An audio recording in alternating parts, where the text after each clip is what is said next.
Hi folks, just a quick video in between all the others. I have just varnished those two.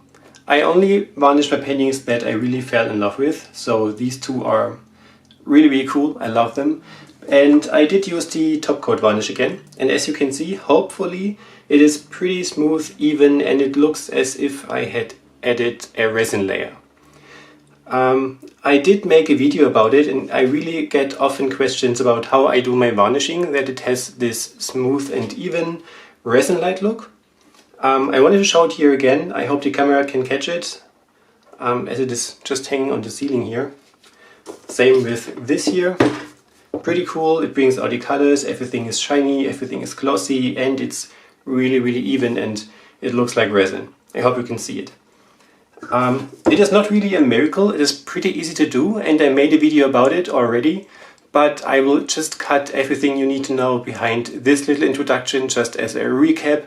For those of you who already have seen it, you can skip it or just listen to me again. And if you after this video still have any questions, just let me know again. For this look, I must say this is the best product I've used so far. So this is the top coat from DecoArt. It works just brilliantly, you have no cracks, it levels out, and it gives you this super glossy finish look. I have tried a couple others which you will see in the video as well, but this by far is my most favorite for this particular look. So yeah, enjoy the rest of the video, let me know if you have any questions and leave them in the comment section down below. If you have artist friends who might be interested in this, please make sure to share the video with them so that as many as possible can get the tips and tricks and whatever they need to know. Oh, and for those who are interested, I'm going to put those on my Etsy shop pretty soon, so if you want to adopt them, feel free to pay me a visit there. So see you! Here you can see actually everything that I occasionally use for varnishing, so to finish up my paintings. I'm going to tell you on the go what I do and what I use for what and why I use it and what I stopped using, so to speak, and why I varnish my pieces anyways.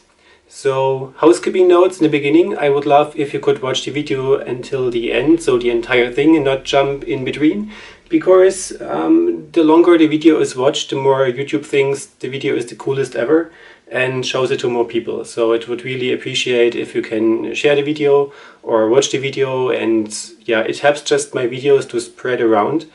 And finally, this is what we artists on YouTube want to get. So the more people this video is going to be shown from YouTube, the more answers probably are answered among the world. I don't know.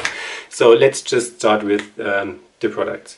So here is the range of products that I use, as I told you. This one is from a Swiss art company, it's Fleury Art. This is a varnish which can be used for acrylics and oil paintings. Most varnishes cannot be used for both mediums, so this one can.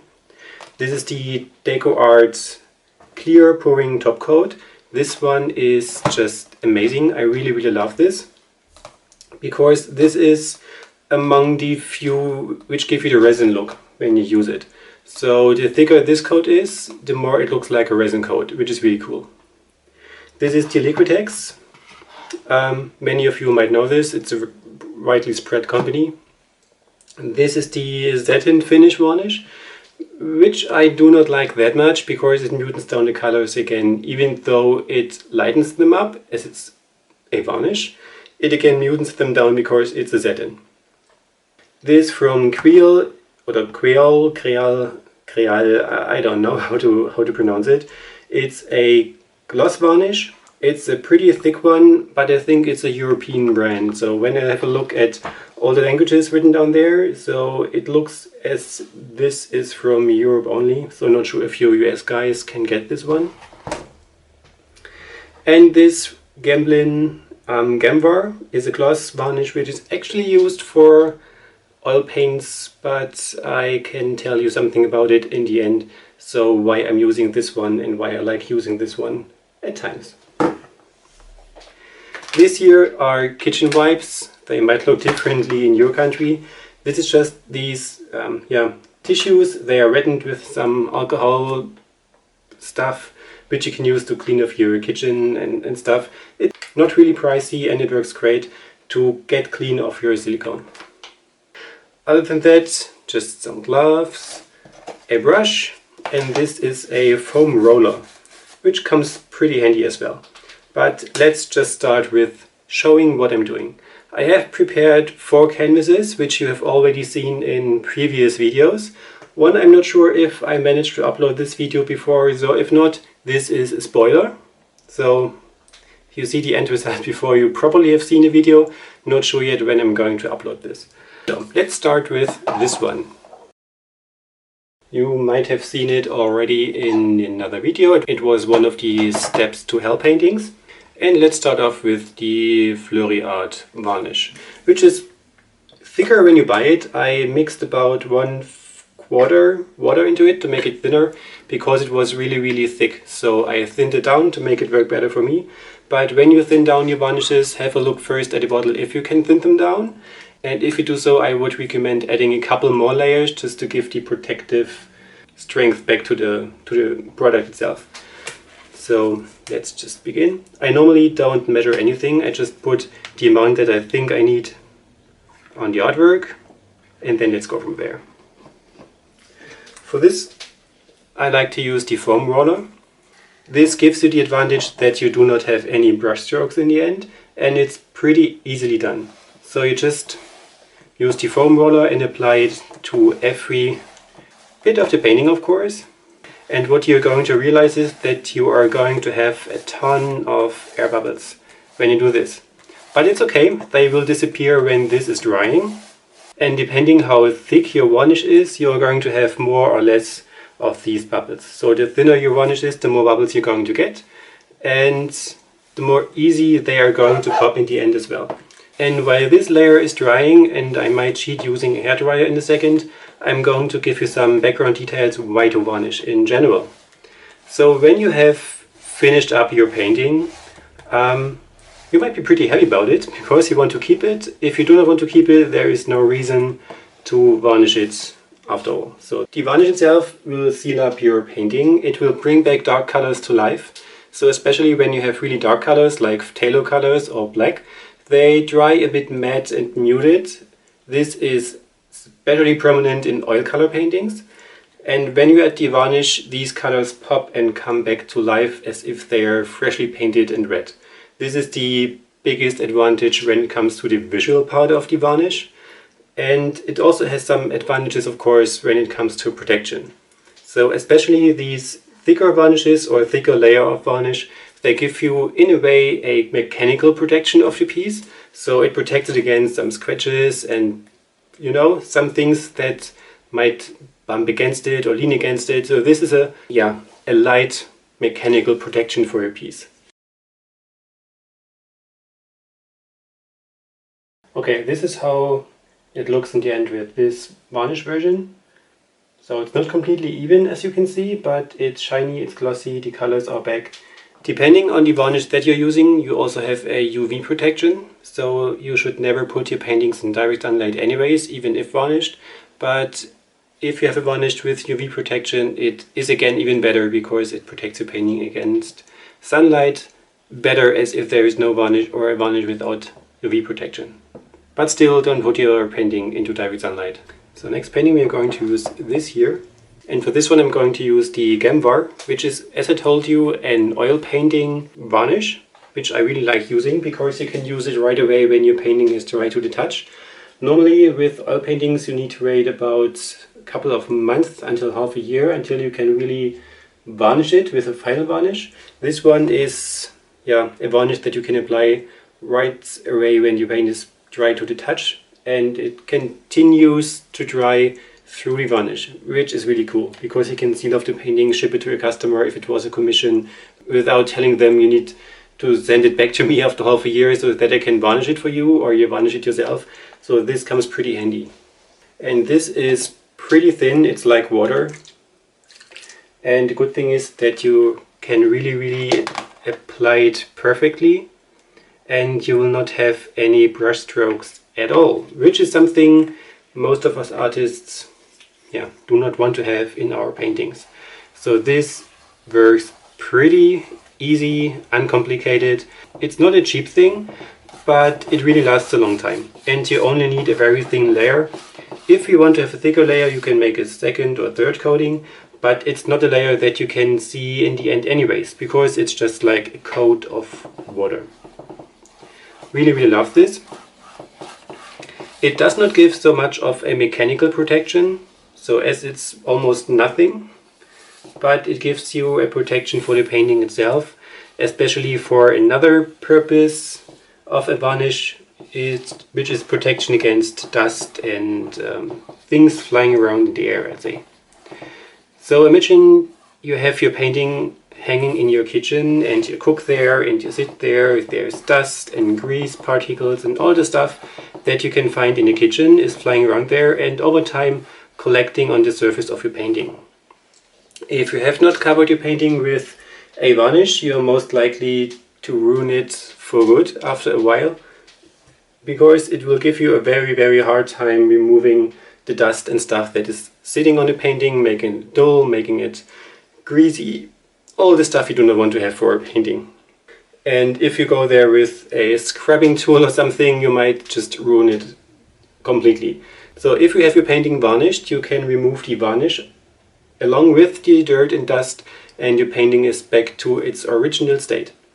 So especially with this varnish here, you can remove it easily by just using the Gamsol, which is their paint thinner. Go over there, this will dissolve the varnish layer along with all the dirt and dust sitting on there. Your painting is back to its original state and then you can just let it dry.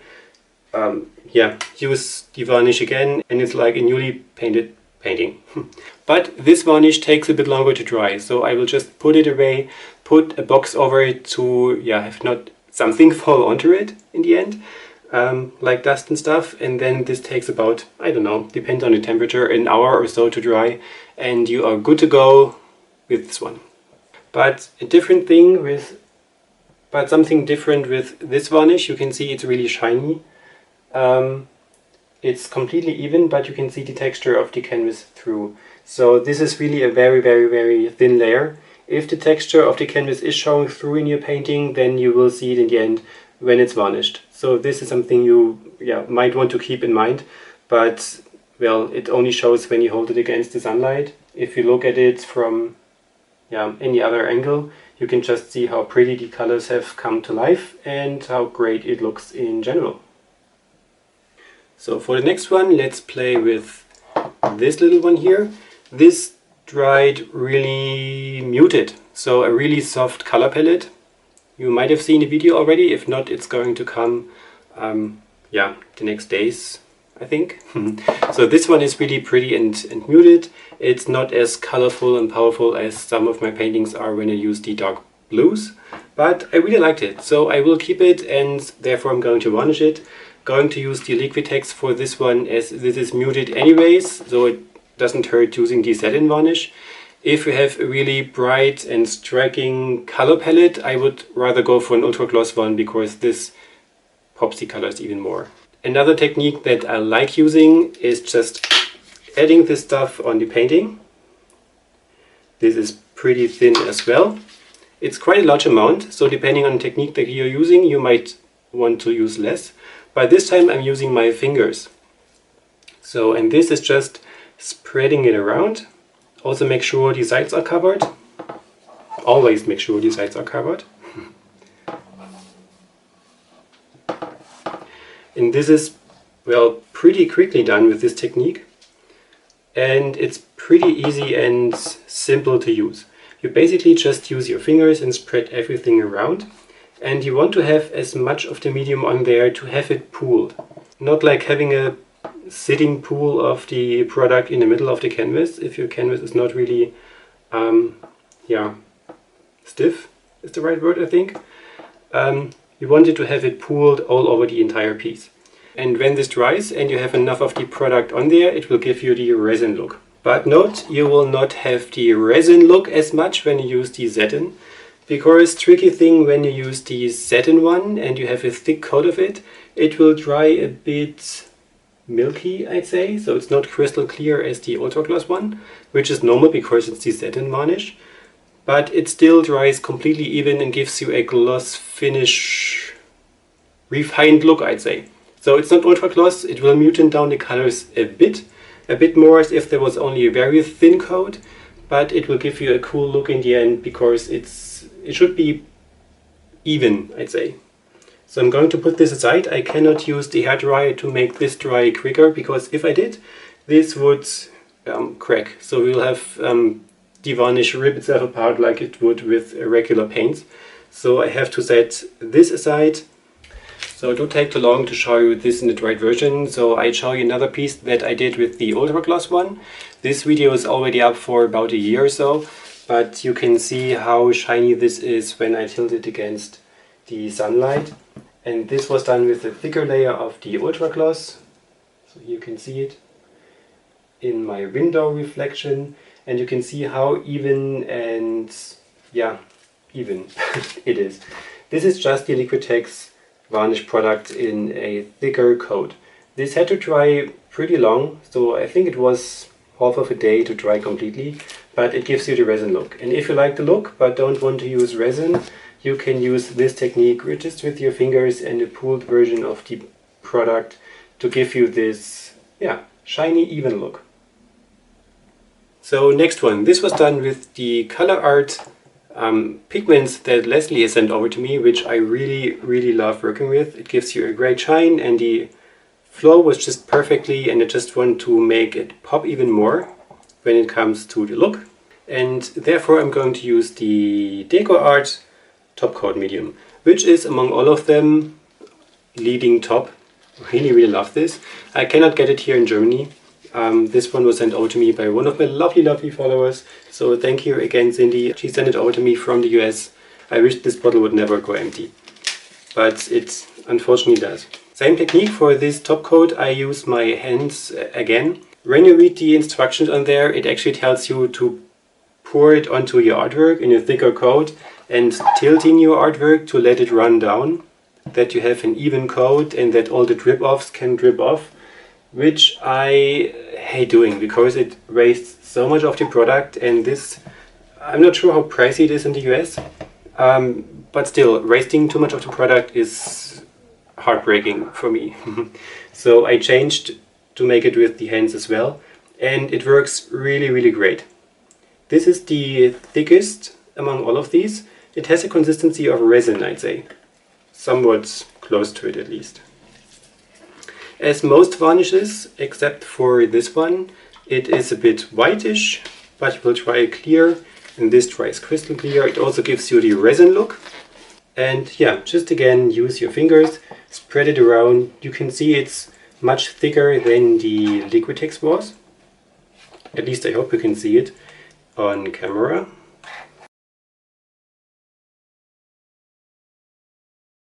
And again, you need enough of the product to have it evenly spread over the entire piece. This stuff self-levels a bit, same as the Liquitex does.